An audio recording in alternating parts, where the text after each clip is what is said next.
was called American Animals. It was written and directed by Bart Layton, we met earlier, whose previous film was the equally genre-busting smash documentary, The Imposter, from 2012. And we have a lot to talk to him about tonight regarding American Animals. So please give it up and extend a warm San Francisco welcome to the film's writer-director, Bart Layton. Thanks, folks. Thanks for staying around. I was saying to Bart, I'm going to ask him a few questions, and then we'll get your. We want to get your feedback and get your questions. But I think that one of the marks of a really good film, an excellent film, maybe even a great film, is the ability to watch it again and experience new things and enjoy it again. And I think this is like the fourth time I've seen this movie, and every time I see it, it gets better and better. It's like a revelation every time I watch it, and it's still entertaining, even though you know what's happening. So I just wanted to say that before we started today. Keep going. Yeah, but before we get to all we get to need to get to, I guess the first question, Bart, about when did you first hear about this story?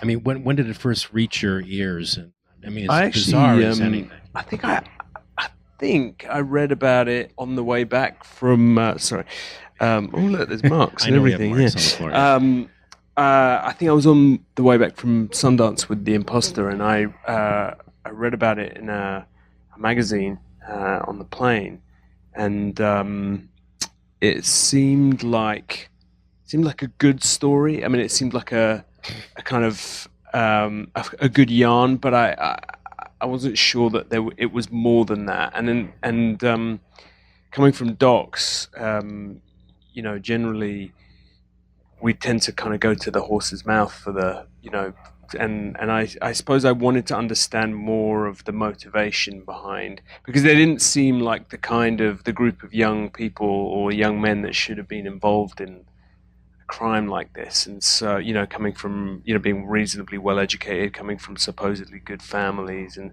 so I began to write to them in prison, and at that point they were something like 4 years into what ended up being a very long prison sentence, and it wasn't until I received the letters back, which talked about a bit about the why of it, that it took it from a good story to a story that I felt was timely and was kind of almost more relevant now than it was at the time. It felt, what they talked about in their letters, particularly Spencer, was this idea of, desperately wanting to be an artist and feeling like he didn't have, the essential criteria that all great artists need, which didn't is live enough. Yeah. He hadn't had any life experience, he hadn't suffered. And so this idea of a kind of central character whose main problem is that he doesn't really have a problem seemed like a great way, a great starting point for a movie character. And it was the honesty of what they wrote in their letters that convinced me that there was more to it than just the crime story. And I guess what I always look for in a movie that's worth is it's got to be a good yarn, but it also has to be a way into a conversation about the culture or about how we live, or and in this case it was about these lost guys in search of an identity. Well, was the fusion of the documentary aspects of this with the narrative, was that always part of the original vision? Yeah, I think so. I think because that's one of the really cool things about this movie. Because I fell in love with them and their, I didn't admire them for what they'd done. I didn't think that. I just thought their honesty and the fact that they had fallen in love with a kind of fantasy and taken it too far, partly motivated by this idea of wanting to be interesting or wanting to be important. And so I felt like without including them, it would be a more disposable story, it would be a more familiar story, and it would be lighter, and and I also thought, after making The Imposter, is there another way of telling a true story that isn't it isn't a doc and it isn't a straight fiction. It's something in between that we haven't quite seen before, and that was interesting. Well, I understand you were told by fellow documentary filmmakers when you were thinking, well, can I do this? Can I even make this film this way? Can I work with actors and that kind of thing? You were told that the principles of making a narrative were the same as those of the documentary. And did you find that to be true?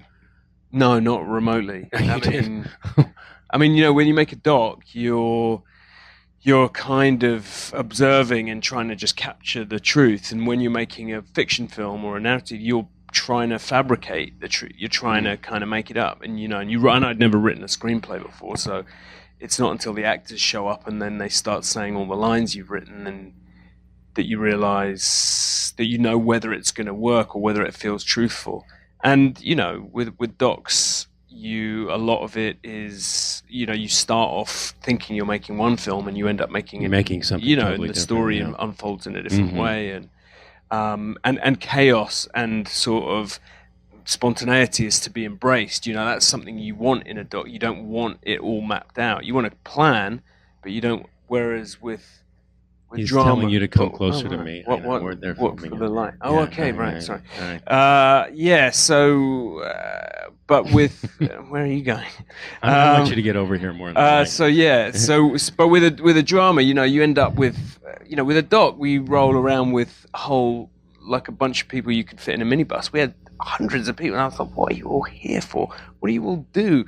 You know, and turns out most of them do have something to do, but you know, there's trucks and there's all of that stuff and trailers and all that madness. And for me, as a doc maker, where you just want to be able to be like, this is how we're going to do it. And you move fast and the light's changing, you know, and let's just run over here and do it. You can't do any of that. It just isn't possible. Anybody here have seen The Imposter? If you one gentleman, if you haven't, you really, really need to see it. It's amazing. It'll just completely turn you inside out in a good way. But and I'm going to open this up here in a second. But in terms of the actual filming, Catherine Butler, the producer, said that you treated the script solely as a drama shoot.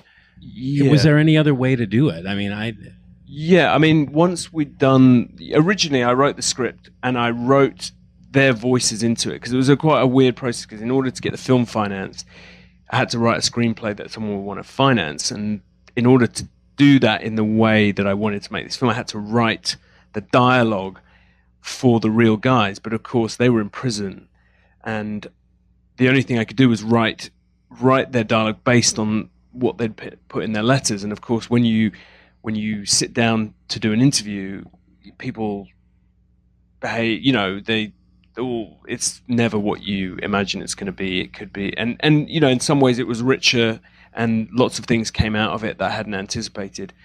But it meant that I had to then go back into the script, you know, and we were in production at that point, and I had to call up and say, look, I need to rewrite it, not based on what's in the script, but based on what they actually said.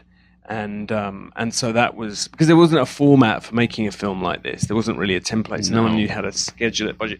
And once we'd done that, then the rest of it, you just, you know, leave, and the whole thing has to be a movie. Well, at what point did you interface with them in person? You said you were writing they were writing letters to you 4 years into the it wasn't obviously until after they came out of prison. They wouldn't allow you to visit? We were allowed to visit once, and I sent my producer, who I worked with on The Imposter, to meet with them, and she spent some time. And then when Warren was allowed out on a kind of day release thing, she took him out for breakfast, and he ended up having one too many Bloody Marys and missing his like parole check-in or whatever it was, and then getting put back in prison for an additional 3 weeks. And that kind of fits his personality. Yeah.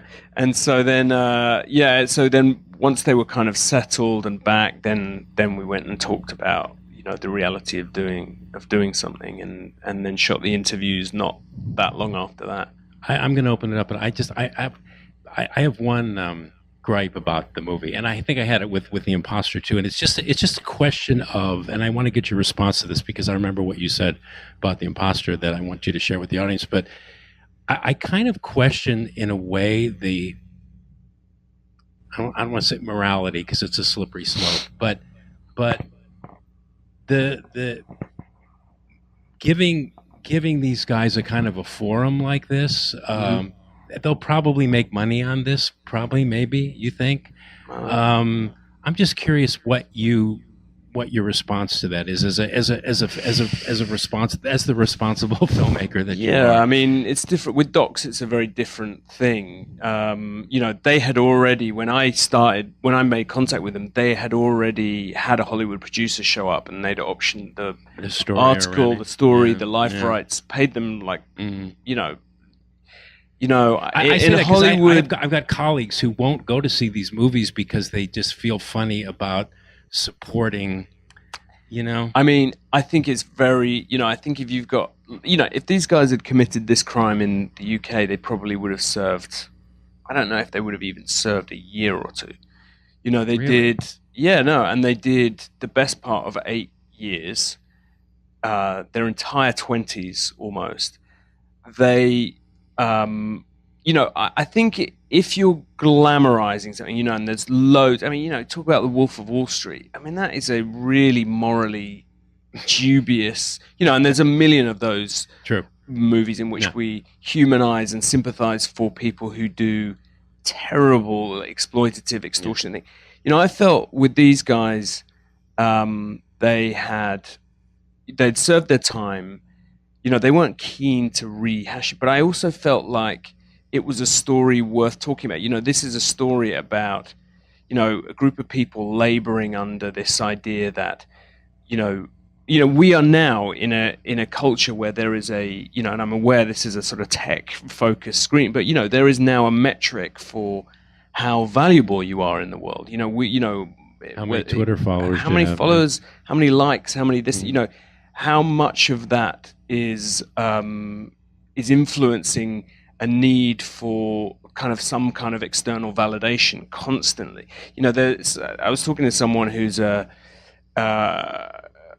telling me about this book called The Road to Character. I don't know whether any of you come across it. It's written by a New York Times journalist, and he talks about how they've been doing this survey in high schools across America every 10 years since the 50s. And of the many questions on this survey, there's two, and one of them is, do you consider that as an adult you will be either a very important person or that you will be famous?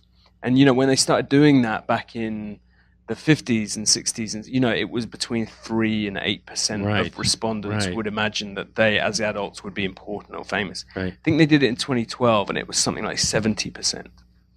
So there's this idea that for these kids, their parents are successful by any other definition. Right. There's a nice car in the drive. There's a nice house. Upper There's middle food on the class, table. yeah, Upper yeah. middle class. Mhm. That used to be the American dream. That used to be success. For these young people, and I think for a lot of people, that's kind of mediocrity.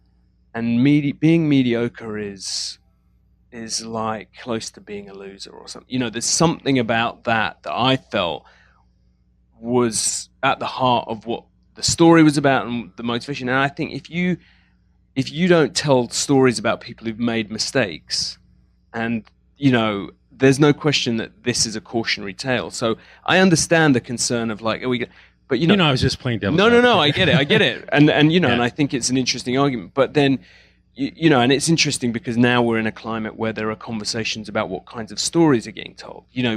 Why make a story about 4 white middle-class guys, when, but I think as soon as you get into that, then if you follow that logic, you'd end up with a very limited set of stories being told. You gave a great answer. Yeah. Questions? Really? Yeah. Do you believe Warren, or do you believe everyone else? Do I believe that he went? If his side of the story is true, because I thought it was really interesting, like especially when you showed them meeting the man in Central Park, that you would kind of flip back and forth between whose story, and I hadn't really thought about maybe Warren was totally making it up until that came up. So I didn't know if that's really what you feel after talking with all of them, or. I think, and I don't know for sure, but I had a suspicion that Warren probably did go to Amsterdam but he probably didn't meet anyone. That was what, I don't know what you guys felt. How many people felt like he actually met with someone? No one really, right? I mean, I think that was what it was about. It was in a way, it was about the fantasy. I think more than anything, I think they fell in love with the fantasy rather than actually any feeling that they were ever going to really go through with it. And if they were going to go through with it, could they ever have imagined they would get the money and be able to hide that? Or it was all so ludicrous that was all part of why I thought it was an interesting story, that it was like a fantasy that went way too far, and before they knew it, they'd crossed this line and they couldn't cross back over it. If you are going to go to the Netherlands, of course you want to meet up with Udo Kier, right? I mean, yeah. Well, that was the reason why I cast Udo in that, because Perfect. in that way, the idea was that it was supposed to be a kind of a scene from his imagined movie version of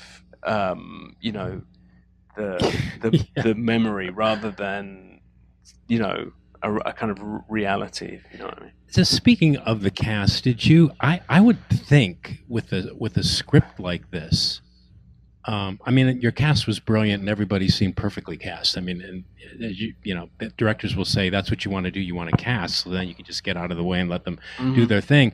I'm curious if you ever considered any bigger names, because I've been dabbling a little bit in film producing in the last few years, and of course everybody's telling you, get a name if you want. No, want to get a I mean, it distributor, was a tricky one because of obviously the unconventional nature of the movie. And yeah, you mentioned the word documentary, and that is like a commercial.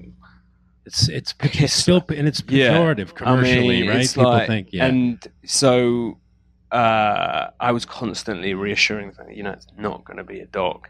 It's just going to have these little non-fiction. I ended up stopping using the word documentary, but there was a point where the script suddenly took off in Hollywood, and we had the ability, we had the option of casting, the biggest names of that age group. You actually did. Absolutely, and and I auditioned a lot of them, and they're all guys that you would recognize from these big franchises. And can you name any names?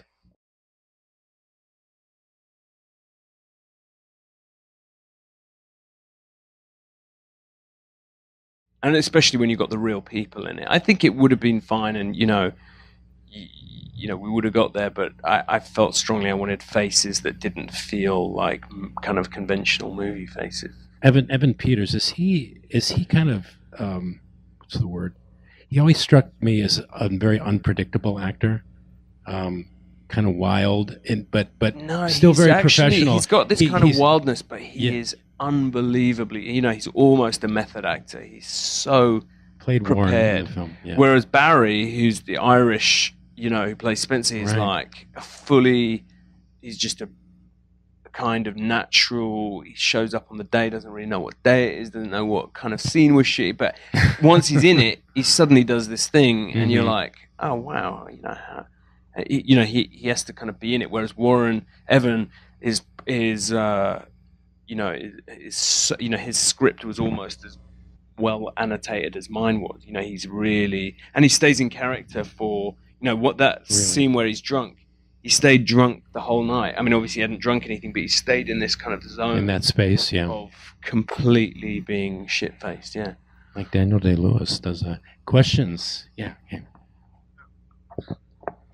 Hey, so first of all, I mean, the film seems to go to great lengths to kind of remind us all the time that it's a true story, and keep on kind of showing us like the conflicting versions of events. So I was wondering if there are any places where you did take artistic license with the story.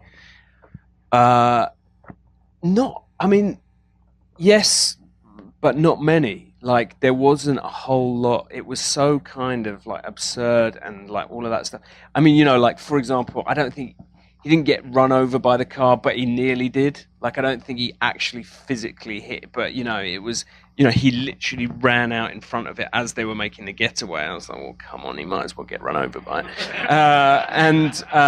You know, the flamingo in the street, you know, that was something that I talked about when I was talking with Spencer, and that was an image that came to mind because he's so kind of, he's always looking for omens and signs, and he has this strange relationship with all of these kind of birds. So things like that, but not many. I mean, you know, if you'd been writing a conventional screenplay, the one thing I think you would have done is probably you would have had 3 rather than 4 characters, you know, because it wasn't helpful to me that real Spencer wasn't actually in the room when the whole kind of crime happened.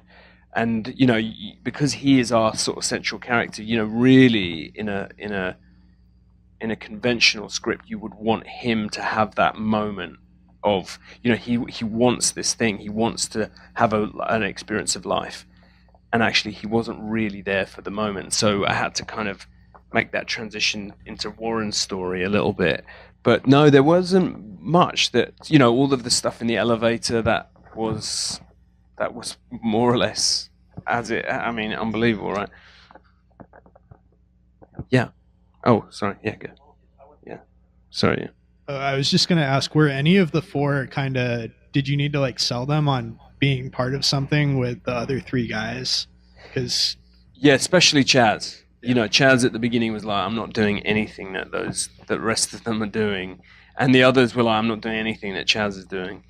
You know, he tried to take a sort of, not a plea bargain, but sort of mitigate his involvement when it came to the sentencing and all of that stuff. And, you know, and as you see, you know, they had that huge falling out. And Chaz, I think, probably was the only one that wasn't resigned to the idea of the failure being almost the point of the whole exercise, you know, that, and I think he wasn't really up for, I think he would have rather it had all kind of succeeded, and he genuinely wanted the money, and I don't think the others really ever imagined that was how it was going to end, you know. There's tons of heist movie references in the movie, but you show a scene from Stanley Kubrick's The Killing, yeah, which I thought was funny because that had like, I mean, if any heist movie would dissuade you from going forward, it would be that movie. Yeah, well, that was sort of partly the point. You know, all of the movies, most heist movies don't really end that well for the, you know, and even there's a moment in it where I think Spencer says, didn't everyone die in the end of that film? You know, but that was also true. You know, that was also something they did. And the Killing was more like, I liked the idea that they'd gone back into the kind of archives of heist movies, and you know. Right, yeah. Have the guys seen the film? Yeah, oh yeah, and actually, everyone was at Sundance. You know, we had this. Oh, they were. You know, the premiere was it was like a 2,000-seat cinema, and then we revealed that the real guys were there, and you could hear everyone just go, "What?" You know, like there was much more a kind of excitement around the real guys than there was for the actors, because even though you know that they're real, and the reason I told you guys at the beginning they were, because a few people in Q&As have said, are the real guys real? But the first time I saw it, I wasn't sure. About halfway through, I kind of thought, oh, they probably really are. But I wasn't sure in the beginning. But I figured that if I put the real on screen, that would do that. Right, yeah, well, you would think, so right? Much. Yeah. But then, you know, with the imposter, and, you know, only one person's seen it here, but that is a fucked up true story. Well, seriously, knowing that was your previous film, I was kind of coming out of that, and that really but interesting. In that way. Even if it said that is real, a you'd still question and it. I still had people at the end of the Q&A, at the end of the film Q&As going, I'd like to know if this is based on a true story. You just watched the documentary. Anyway. Any more questions or comments? You know, here, let's do this. I'm curious if the actors met the real folks, and because I feel like for them, you should be the one who writes what their character descriptions are, but yet they have these real people here they can actually meet. Yeah. And then they have to kind of play to the realities of the person that they. Yeah, it's a really good question. They were all desperate. All of the actors were desperate to meet the the real guy. And Evan in particular, who is this kind of method actor, was like, you're asking me to play this guy, and he's like a phone call away, and I can go and stay with him and hang out with him in Philadelphia, and why wouldn't you want me to do that? And I was really like clear that I didn't want them having much of a connection with I played them extracts from the interviews, much longer extracts than are actually in the film.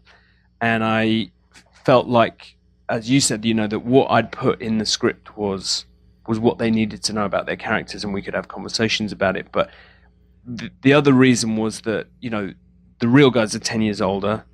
Most of that 10 years they'd spent in prison. And I also didn't want them forging a kind of relationship where they felt some obligation, where they were going to because if you hang out with Warren, you kind of fall for him. He is like that all the time. He's constantly charismatic and magnetic and kind of, and he probably would have said, I wasn't that violent. I tried to be not, he would have started to try maybe to control the portrayal of him.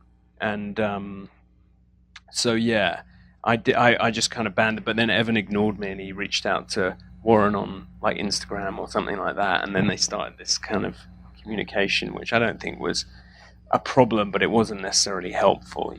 I wanted them to be free to portray them in the way they wanted. And in answer to your question, they've all seen it, and they all, and including the librarian, and they all really they found it hard to watch. The librarian, she just had a riot, and she even said, you've got to send me the soundtrack, and she was like, she had a, and interestingly, at the end of this, we watched it at her house, and she said, what, I think I can finally forgive them now, because she realized, I think, in getting to know them in the film, that they were idiots rather than kind of bad people. You know what I mean? They were, rather than criminals. And so I think it was really cathartic for her. Are there any subplots or any scenes that didn't make it into the movie that you wish had?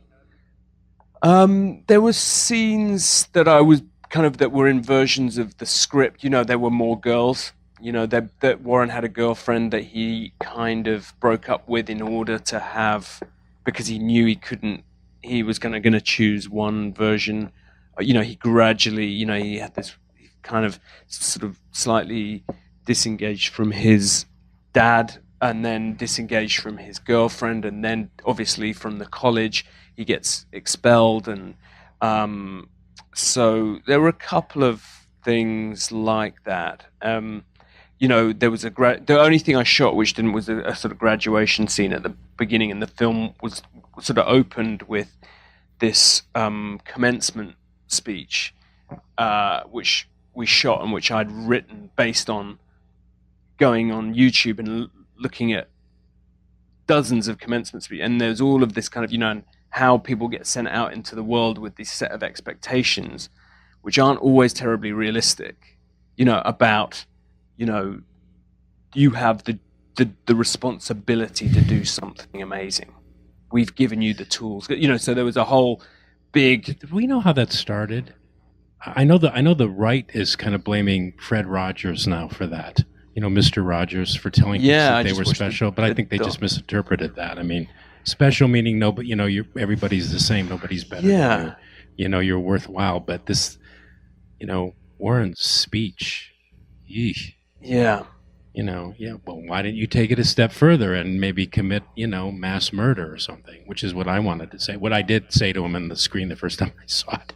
But yeah, it kind of does make a statement about that whole millennial thing, right? I think it's like, that book I was talking about earlier is really about a shift from a kind of spirit of community to one of individualism, and I think that's, certainly the case in the UK. And I think, that the idea of the kind of the big self rather than the big society, I think there's definitely something of that. You said that they would have only gotten a year in the UK. Yeah, I think so. Why? I mean, I guess sentencing is lighter, and probably, the fact that, I think, I guess we probably just aren't tough enough on people. But then arguably, I think there was an assault. She was clearly traumatized. She wasn't injured, but she was very, very traumatized, and it was in her workplace, and they deserved to be punished. I'm not sure 8 years was quite right, but yeah, no, and in the UK it would have been, people, that's kind of crazy, yeah. Betty Jane Gooch. I mean, I remember in Anti-Mame, it was Agnes Gooch was the boy's right. but I never knew that there was a real person named Gooch. Yeah. Bart, what? 2 more? Yeah, Bart's here from London, so you take advantage of this, and here we go. All right, let's get you on the mic here. All right. The soundtrack really stood out to me for all the music, and it seemed really intentional. So I was curious if you could tell me more about how that played into the story, or a bit about the selection process. Mainly, it's sort of like personal. I don't tend to worry too much about whether music is of the time, unless it's they turn on the radio, and even then. It's more about a kind of emotional tone that you want to strike, and I always kind of tend towards 60s and 70s stuff because there's a permanence and there's a kind of it feels less disposable somehow, and I think. And then I use music on set a lot, to kind of set the tone of what the scene is going to be, or, so the Doors track was always something I had in mind for that sequence, and a lot of people don't realize it's a Doors track, and it still has a very contemporary feel to it. But then when I put it in the film, and we went to do all the clearances, they wanted like $200,000 for it, and so I was like, oh shit. So then I had another editor friend just sit and go through music for like a week to try and find another track that was not going to cost, and we couldn't find anything that kind of matched up. And in the end, the financiers were like, all right, well, we'll find some extra money. But the score is a composer that I've worked with for a long time in Docs, and we wanted stuff that the idea with the film as a whole was that you start in something that feels quite naturalistic, and as they get lost in the fantasy and they get deeper into the kind of the plotting, we also changed the kind of the look and feel of the film slightly and subtly. The camera moves in a different ways, more steady cam, more precise stuff, so that and we also take away the doc voices or the non-fiction stuff, so you are with them quite deep in movie world, and then when they cross the line, it's like a very sudden crash back into reality, and it's not like Ocean's 11, it's like Dog Day Afternoon or something, So a lot of the music choices were related to that. As we get more into it, there's more orchestrated stuff, more, when they go in for the old man heist, that is all, homage to the 70s, and the way they were looking and all of that. It's those kind of, like Taking a Pelham 1-2-3, David Shire, these great composers. It was all big noises with tubas and all of that stuff. And then when in the actual heist, it's kind of an electronic sort of stressful, lots of discordant stuff. But I mean, you had Elvis you used Elvis, you used Leonard Cohen. Yeah. I mean, that had to up the budget considerably. Yeah, all of it cost quite a lot. Yeah, right. But once you get, the worst thing is when you put a track in, and it fits perfectly, it's really hard to. Yeah, you can't give it up. Yeah, I didn't actually really want to use the Elvis track. Had obviously been used in other movies, and in a way, it's a movie about other movies. But I just, was perfect. I couldn't find something that kind of did that mood of swagger and kind of gentleman thieves quite in the same way. We have time for one more question. Okay. Well, we're going to give it to this gentleman. The pressure's on. You got to make it a good one. This is awesome. Sorry, it's a bit of an obscure reference question. I was wondering if so there's this Israeli film called Life According to Agfa. never known that. You don't know? Right. Okay. So I was just asking because it also has an ending scene with Who by Fire by Leonard way, Cohen. really? Wow. And has like a bit of it's a very different film, but it has like a bit of a passing resemblance to that. Wow. Oh no. So I was just wondering. That wasn't. I haven't seen it, but originally, I actually had that. That is kind of an interesting one. In that sequence when they get arrested, I had "Born Free" by Matt Monro, and it's a really beautiful track, and it plays completely counter. And to me, in my mind, I wanted it because it was this moment in which they'd squandered everything. It was like a betrayal of the freedom and all the privilege that they had. So I thought it played great, and I showed it to a few American They friends. wouldn't go with it? No, we could have had it, and we had it, and we cleared it. And I showed it to a few American friends, and they were like, "It's too arch," as in meaning it's like you're encouraging us to laugh at or mock the characters that we've just invested in for an hour and a half or 2 hours. And I hadn't seen it in that way, but then I thought that's interesting, and it also has a different sort of sacred status in America.